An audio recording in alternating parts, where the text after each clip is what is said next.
E o capítulo 109 foi literalmente um capítulo dividido em duas partes, em duas histórias. Onde na primeira, nós temos o reencontro dos demais Cavaleiros do Caos com Rosebank, que se revela ser uma garota muito jovem, muito bonita também, e que está preocupada por não entender por que a figura do Percival não sai da sua cabeça, e por qual motivo ele simplesmente lhe escolheu salvar. E vendo isso, a gente pode deduzir que a decisão do Percival de ajudar o inimigo não foi tão errada assim, já que ficou nítido que isso mexeu de fato com ela, a fazendo até mesmo ficar em silêncio, hesitar em dizer para seus companheiros que encontrou o fragmento do caixão. Mas eu sei que o pensamento de muitos de vocês foi exatamente assim. Lá ele, né? Mais uma apaixonada pelo Percival. Daqui a pouco vai virar um triângulo amoroso. E vocês não estão errados. No entanto, vai sim muito além disso. Pois nós sabemos que os Cavaleiros do Caos, ou pelo menos a maioria deles, tem a visão de que os vilões dessa história são os 4 Cavaleiros do Apocalipse. Pois são eles que querem destruir o seu rei e o reino eterno. E é para evitar isso que os Cavaleiros do Caos estão lutando contra eles. Mas nós sabemos também que essa é uma visão distorcida da história, ou pelo menos o ponto de vista do Arthur. Pois grande parte dos Cavaleiros não deve saber a consequência que o reino eterno está trazendo à Britânia, e nem mesmo as verdadeiras intenções do Arthur. Portanto, eles lutam e defendem uma causa que, na visão deles, é a correta, justamente por eles não saberem de toda a verdade. E a gente já viu isso acontecer lá com Ardbeg, que através do Golter conseguiu abrir seus olhos. E Rosebank provavelmente será a próxima a perceber que tem algo de errado nessa história. E é legal ver isso, né? Ver como Nakaba está dando foco, desenvolvendo também o lado dos Cavaleiros do Caos, humanizando eles e mostrando que cada um tem um rosto, uma história por debaixo dessas armaduras. E não há dúvidas de que isso irá trazer um peso muito maior também às suas mortes. Principalmente da Rosebank, que deve sim, infelizmente, acontecer. Pois acredito que Mortlack não deve perdoá-la por mentir e esconder algo tão importante. E principalmente se ela ainda tentar devolver a espada ao Percival. Algo que eu não duvido que também pode vir a acontecer. Mortlack esse que estabeleceu que a missão prioritária é eliminar o Percival, já que em teoria ele seria o mais fraco, e ao eliminar um deles, a profecia não iria se concretizar. E eu sei que nesse momento muitos devem ter questionado, por que eles não eliminam então a Gawain? Porque seria muito mais fácil diante da situação que ela se encontra.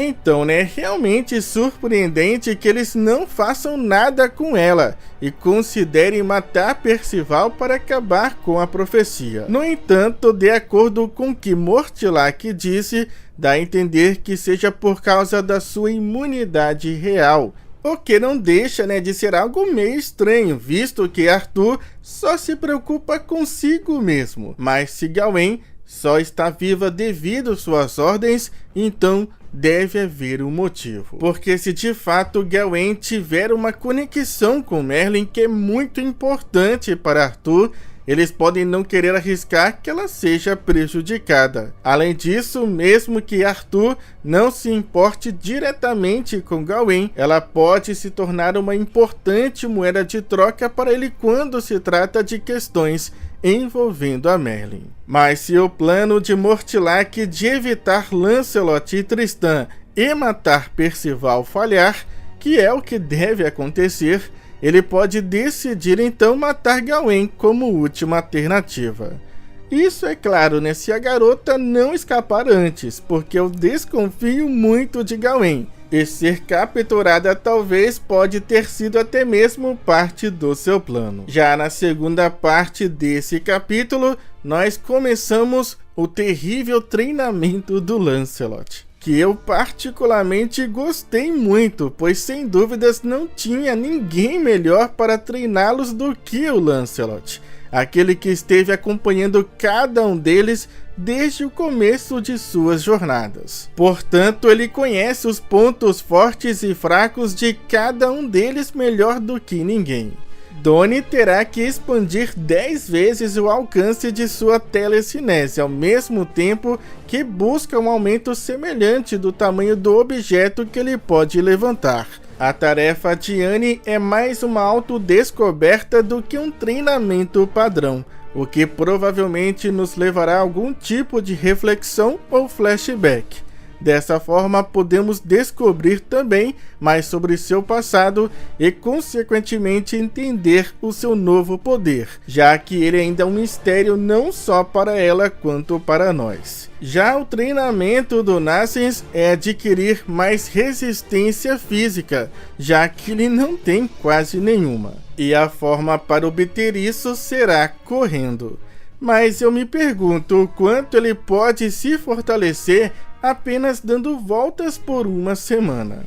Pensando nisso, eu acredito que certamente expandir seu arsenal de venenos teria sido uma opção talvez melhor, porque afinal eles estão dentro do reino dos demônios, então imagino o tanto de ingredientes extremamente estranhos e poderosos que ele poderia encontrar. Ainda mais que eu duvido muito que ele terá outra oportunidade de visitá-lo novamente tão cedo. Além disso, eu também imaginei que Xion e Isolda participassem desse treinamento, pois por mais que eles sejam mais experientes do que o time Percival, ainda assim, quase que eles foram de arrasta para cima em Wanac, a não ser que o próprio Tristan se encarregue de treiná-los, ou todos sejam treinados pelo próprio Zeldris, já que tem muitas pessoas aí, incluindo eu, que espera que ele treine o Tristan. E por fim, eu acredito que muitos esperavam que o Lancelot treinasse Percival no uso da magia, mas a esgrima é a escolha mais prática quando consideramos como Hope, a magia da esperança funciona, pois já vimos algumas situações em que Percival não foi capaz de usar sua magia porque seus aliados estavam inconscientes. Então é importante que ele seja capaz de se defender apenas com sua força física, caso algo assim aconteça novamente. E o que falar da capacidade do Lancelot de copiar os estilos de luta de outras pessoas? Então imagina o quanto isso eleva ainda mais o potencial do Lancelot, que já não é tão pequeno assim. E é dessa forma, copiando as habilidades dos adversários que o Percival enfrentou, que o Lancelot irá treinar o garoto, usando inclusive um sistema de níveis. E é aí que eu logo me pergunto, quantos níveis será que existem? E até onde Percival será capaz de ir? Fora que dessa forma, nós iremos também confirmar o nível de alguns Cavaleiros do Caos. O primeiro nível foi o Talisker, o cavaleiro que Percival enfrentou e derrotou no arco do Desfiladeiro do Eco. E a gente já imaginava, que ele não era tão forte assim.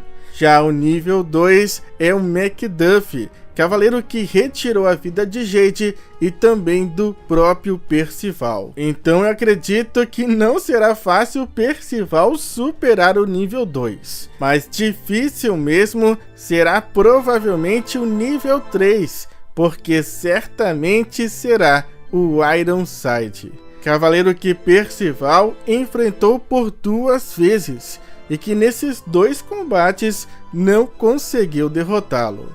Mas fora isso, imagina o peso que uma luta do Lancelot assumindo a postura do Ironside terá. Grandes emoções estão por vir.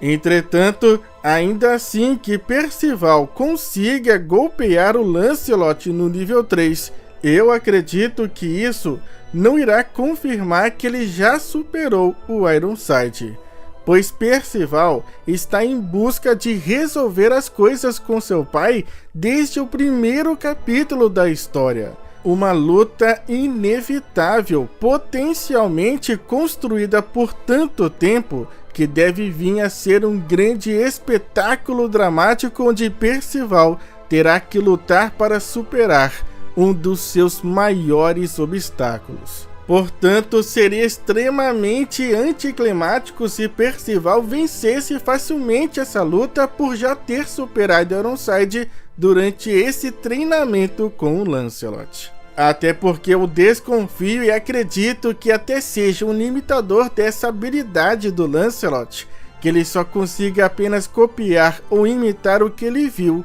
ou sabe. E como Ironside nunca lutou com todo o seu poder, ele portanto desconhece o seu limite.